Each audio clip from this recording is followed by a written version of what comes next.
교통사고가 나면 과실 비율을 따지게 되는데요. 하지만 당사자들끼리 합의가 되지 않는다면 소송 등 분쟁으로 이어지곤 합니다. 그런데 감정을 배제한 인공지능이 교통사고의 인과를 판단한다면 어떨까요? 오늘 과학의 달인에서는 AI 과실 비율 판단 기술에 대해 알아보겠습니다. 지스트 기계공학부 이용구 교수 나오셨습니다. 어서 오세요. 안녕하십니까. 네, 나오셔서 고맙습니다. 자, 블랙박스의 영상을 통해서 교통사고 과실 비율을 판단하는 AI 기술을 개발하셨다고 들었는데요. 어떤 기술인지 직접 소개해 주시죠. 네, 시내 도로를 이용하다 보면 접촉사고를 자주 보셨을 텐데요. 네. 사고 차량들이 도로에 서 있거나 갓길에 주차한 후 보험사에 전화를 걸고 사고 조사원을 기다리고 있을 것입니다. 네네. 이때 교통체증이 발생하기도 하죠. 사고 조사원을 기다리는 이유는 조사원들이 사고 현장을 보고 과실 비율을 판단하기 위함입니다. 그런데 대부분 차들은 블랙박스를 갖고 있죠. 이번에 저희가 개발한 과실 비율 평가 시스템은 조사원이 아닌 AI가 사고 상황이 담긴 블랙박스 영상을 보고 사고 과실 비율을 평가합니다. AI가 어떻게 이러한 평가를 할 수 있는지 설명드리자면 AI 네트워크는 사람이 뇌의 신경을 모방하여 만들었습니다. 네. 수백만, 수천만 개의 신경세포가 얽혀 있는 구조입니다.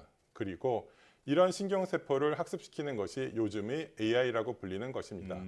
사고 상황이 담긴 블랙박스 사고 영상을 학습하였으며 이를 통해 보지 않은 사고에 대해 사고 과실 비율을 평가하는 추론 능력을 갖추게 되었습니다. 네, 그런데 보통 접촉 사고가 나면 이제 각자 보험 회사가 나서서 과실 비율을 좀 판단하고 산정하고 이렇게 합의를 보는데요. 실제로 이런 판단이 엇갈려서 법정 다툼까지 가는 경우가 많을까요? 네, 교통사고가 발생하면 사고 당사자가 경찰서에 신고하거나 보험회사에 접수하게 됩니다. 우선 보험회사는 영상, 사진, 목격자 진술 등의 사고 관련 자료를 받아 과실 비율을 산정하고 이를 사고 가해자와 피해자에게 제시하고 합의를 유도합니다. 예. 산정된 비율에 대해 가해자 또는 피해자가 받아들이지 못하면 보험회사와 다시 협의를 진행하거나 분쟁 해결 기구를 이용하게 됩니다. 분쟁 해결 기구는 과실비율 분쟁심의위원회와 법원이 있습니다. 법원을 통해 분쟁 해결을 진행하는 경우에는 소송을 진행하는 것입니다. 모두 피하고 싶은 마지막 보루입니다. 네. 이에 앞서 과실비율 분쟁심의위원회는 국내 보험회사들이 협정을 맺고 운영하는 기관입니다. 분쟁심의위원회를 통해 공개된 자료에 따르면 분쟁심의 건수는 매년 증가하는 추세이며 2021년에는 11만 건 이상이라고 합니다. 그리고 분쟁을 해결하는 데 건당 약 70일이 소요되고 있습니다. 11만 건 중에서 6.6%는 소송으로까지 연장이 됩니다. 우리 기술은 이러한 시간 소요와 비용을 획기적으로 단축하는 것을 목표로 하고 있습니다. 예, 어떤 사회적 낭비도 줄이면서 얼굴 붉히지 않고 해결할 수 있다면 정말 좋겠다 이런 생각이 드는데요. 자, 그렇게 활용이 되려면 이 AI 기술이 정확도나 신뢰성이 높아야 할 것 같습니다. 자, 개발하신 기술의 수준은 어떤가요? 네, 현재 논문에 제시된 기준으로 90%의 정확도를 보이고 있습니다. 앞서 설명드린 것과 같이 AI는 방대한 양의 데이터를 통해 학습하게 됩니다. 이러한 방대한 양의 데이터를 데이터셋이라고 부릅니다. 예. 그리고 이를 학습한 AI의 성능을 확인하기 위해 연구자들은 데이터셋을 두 가지로 분류합니다. 비유하자면 연습 문제와 기말고사 문제로 생각하시면 됩니다. 연습 문제가 학습에 사용되는 학습 데이터셋입니다.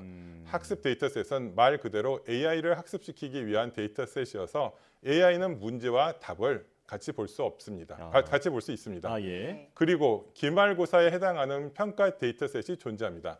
이는 AI가 전혀 보지 못한 데이터입니다. 모든 학습 과정이 종료된 후 평가 데이터셋을 통해 AI의 성능을 평가하게 됩니다. 이를 통해 모델의 성능을 객관적으로 확인할 수 있습니다.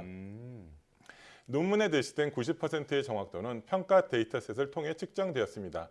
이를 통해 보지 못한 새로운 영상에 대한 정확도를 알 수 있습니다. 즉 개발한 사고 과실 평가 AI의 객관적 성능이라고 말할 수 있습니다. 그렇군요. 네, 그런데 이게 어떤 원리로 AI가 영상을 사람이 판단하듯이 과실 비율을 산정할 수 있는 걸까요? 우리는 아기를 가르치듯이 AI에게 다양한 사고 영상 데이터를 학습시켰습니다. 학습에 사용된 데이터셋은 네. 웹 크롤링을 통해 수집하였습니다. 유튜브, 카카오 TV 등 인터넷상에 존재하는 다양한 사고 영상을 수집하였습니다. 약 1,200개의 데이터를 수집했습니다. 그리고 해당 데이터가 어떤 사고인지 레이블링을 수행하였습니다. 레이블링은 해당 사고 영상이 차선 변경 사고인지 후방 추돌 사고인지와 같이 자동차 사고의 유형을 결정해주는 일입니다. 그리고 사고 유형에 따른 과실 비율을 연결했습니다. AI는 사고 영상과 사고 유형의 연관관계를 학습하였습니다. 이를 통해 새로운 사고 영상이 주어졌을 때 과실 비율을 판단하는 원리입니다. 네, 그런데 이번 기술에서 이 사람의 뇌신경을 모방한 기술이 적용됐다고 하셨는데요. 이게 어떤 건지도 설명 좀 해주시죠.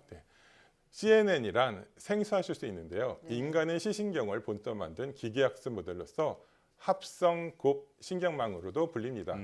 프로그래머가 정한 특징의 규칙이 없는데도 스스로 특징을 찾아낼 수 있는 것이 핵심입니다. CNN은 또다시 2D CNN과 3D CNN으로 나뉘는데요.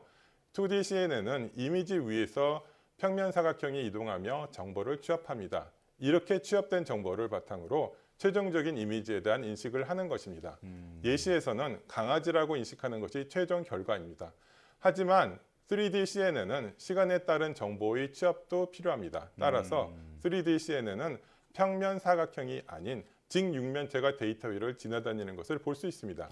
우리는 시간 정보를 다루기 위해 3D CNN을 활용하였습니다. 말 그대로 2차원과 3차원의 차이처럼 네, 이렇게 훨씬 더 깊은 그 개념의 기술을 설명을 해주셨는데요.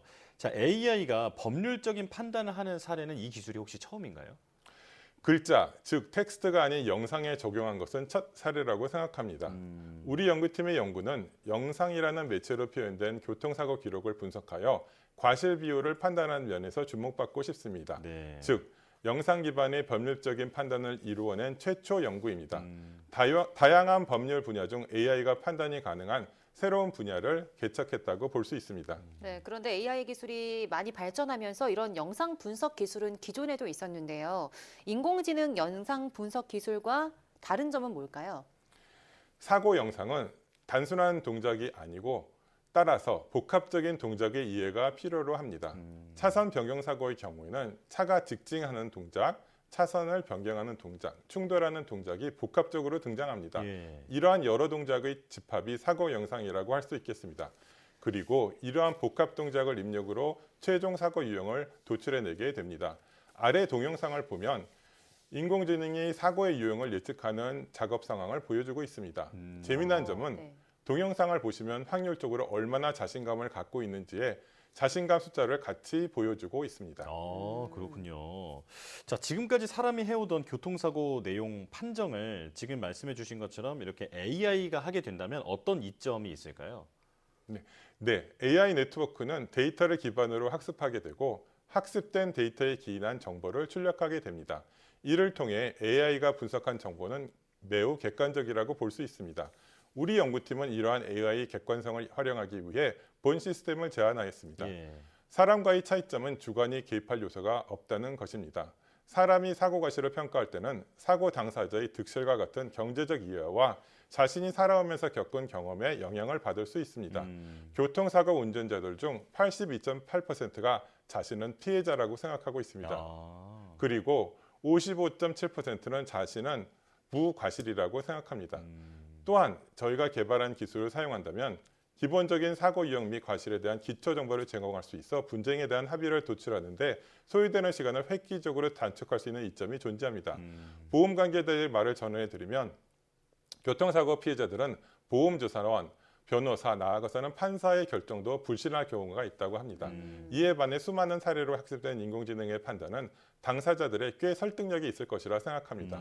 시간의 단축은 인건비 감소, 보험료 절감 등의 효과를 얻을 수 있습니다. 이는 직접적으로 모든 운전자의 혜택으로 돌아가게 됩니다. 그렇군요. 네, 이게 굉장히 객관적이다 보니까 당사자들에게 설득력이 있을 것이다. 이 부분에 저는 굉장히 인상이 깊었는데요.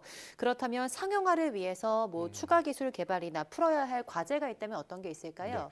네, 개발된 사고 과실 평가 프로그램은 데이터가 존재하는 다수의 상황에서 발생한 케이스에 대한 성능은 탁월하나 특이한 상황에서의 사고 과실 평가에 어려움이 있습니다. 따라서 사고 관련 데이터를 더 확충하는 데 노력하고 있습니다. 여기에 생성 AI를 활용하여 특이 데이터를 생성하는 연구도 진행하고 있습니다. 아울러 AI 분석 기술을 실제 상황에서 유효한 판단 수단으로 인정할지에 대한 법적, 사회적 합의 과정도 남아 있습니다. 예, 자 AI가 교통사고의 과실 비율을 합리적으로 따져주는 그 기술에 대해서 오늘 설명을 들어봤는데요. 앞으로 사회적 비용을 상당히 많이 절감하는 그런 좋은 기술로 활용되지 않을까 기대가 됩니다. 자, 지스트 기계공학부 이용구 교수와 함께했습니다. 고맙습니다. 감사합니다. 감사합니다.